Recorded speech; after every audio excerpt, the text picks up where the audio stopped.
Hello and নমস্কার। আজকের রান্নাবান্নায় সবাইকে স্বাগত।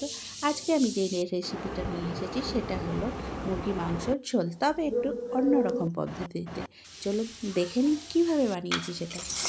প্রথমে মুরগির মাংসটা ভালোভাবে ধুয়ে তাতে আদা, রসুন বাটা এবং পাতিলেবুর রস আমি মাখিয়ে 10 মিনিট ঢাকা দিয়ে রেখে দিয়েছিলাম।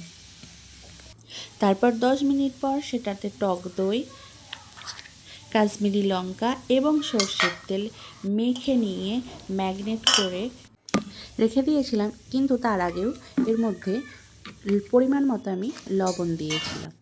আর রবিবার মানেই মাংসর ঝোল না হলে আমার ছেলে তো ভাত খাবেই না এবং অনেক রকম বায়না করবে। তারপর একটা কড়াইতে তেল দিয়ে তার সাথে আমি কিছুটা পরিমাণ ঘিও দিয়ে নিয়েছিলাম এবং তার মধ্যে আমি লবঙ্গ, এলাচ, দারচিনি এই মশলাগুলো দিয়েছিলাম এবং শুকনো লঙ্কা, তেজপাতা দিয়ে তারপর কড়াইতে আমি পেঁয়াজ দিয়ে দিয়েছিলাম।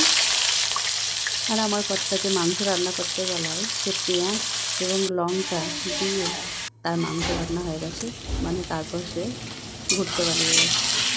এরপর কয়েকটা কাজু বাদাম এবং টমেটো, কাঁচা লঙ্কা, ক্যাপসিকাম এগুলো দিয়ে ভালোভাবে নেড়ে চেড়ে নিয়ে যখন দেখছি এগুলো সব ভাজা হয়ে গেছে, এর মধ্যে থেকে পেঁয়াজ আর টমেটো খানিকটা তুলে রেখেছিলাম, পরে এটা বেটে মশলা দেবে বলে। তারপরে এর মধ্যে আমি আদা রসুন বাটা দিয়ে ভালোভাবে মিশিয়ে নিয়ে ভাজতে থাকি। এরপর মিক্সিতে আমি পেঁয়াজ এবং টমেটো বাটাটা ভালোভাবে বেটে নিয়েছি এবং তারপর আমি একে একে মশলা এর মধ্যে দিয়ে দিয়েছি। সেগুলো হলো হলুদ, লঙ্কা, ধনে, জিরে, পরিমাণ মতো লবণ, খানিকটা চিনি দিয়ে এগুলো ভালোভাবে মিশিয়ে নিয়েছি এবং মশলাগুলো যাতে ভালোভাবে মিশে যায় তার জন্য এর মধ্যে আমি খানিকটা জল যোগ করে দিয়েছি। দিয়ে ভালোভাবে আমি এটাকে মিশিয়ে নিয়ে মশলাটাকে দিয়ে কিছুক্ষণ আমি নেড়ে ছেড়ে আমি এটাকে ঢাকা দিয়ে রেখেছিলাম। তারপর আবার ঢাকা তুলে মশলাটাকে আবার একটু নেড়ে ছেড়ে এরপর 5 মিনিট পর সেটা ঢাকা খুলে আবার একটু নেড়ে ছেড়ে দিয়ে তার মধ্যে যে ম্যাগনেট করা মাংসটা ছিল সেটা আমি এর মধ্যে দিয়ে ভালোভাবে মিশিয়ে নেব মশলার সাথে।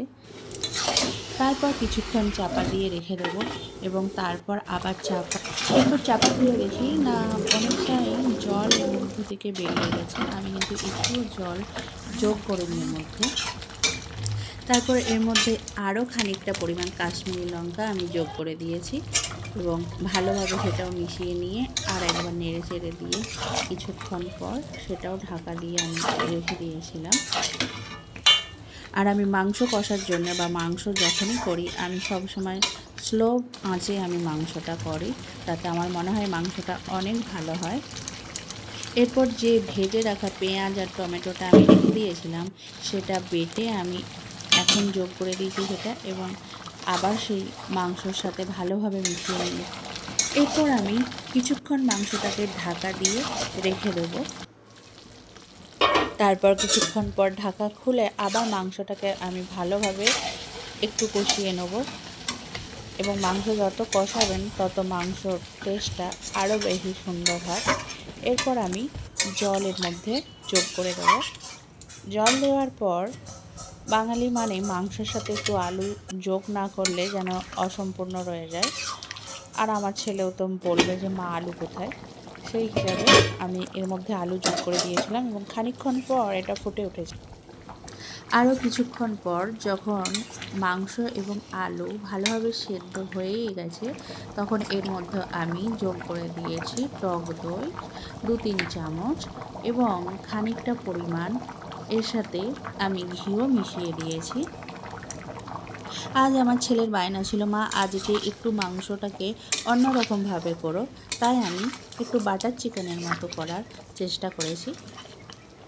আর আজ আমি মাংসের সাথে বানিয়েছিলাম ফ্রাই রাইস, কুমড়ো দিয়ে পুঁই শাকের চচ্চড়ি আর আমের চাটনি, যদিও চাটনিটা বানিয়েছিল আমার শাশুড়ি।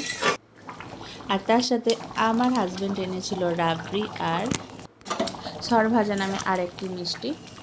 আর মাংসটা যখন প্রায় রান্না হয়ে এসেছে তখন তার সাথে আমি মিশিয়ে নিয়েছি গরম মশলা আর মিট মশলা মাংসটা আমার রান্না হয়ে গেছে, আমি এবার নামিয়ে নেবো। যদি আমার মাংসটার মধ্যে আলু বেশি লাগছে, আমার শাশুড়ি কেটে দিয়েছিল, কিছু করার নেই। এই মাংসের রেসিপিটা আপনারাও বাড়িতে বানিয়ে দেখতে পারেন কেমন হয়েছে, এবং খেয়ে বলবেন কিন্তু। এবার আমার মাংসটা রান্না শেষ, আমি নামিয়ে নেব এবং সার্ভ করে দেখাবো। সবাই ভালো থাকবেন, সুস্থ থাকবেন, নমস্কার। আজকের ভিডিও এই পর্যন্ত, আবার ফিরে আসবেন নতুন এক ভিডিও নিয়ে। নমস্কার।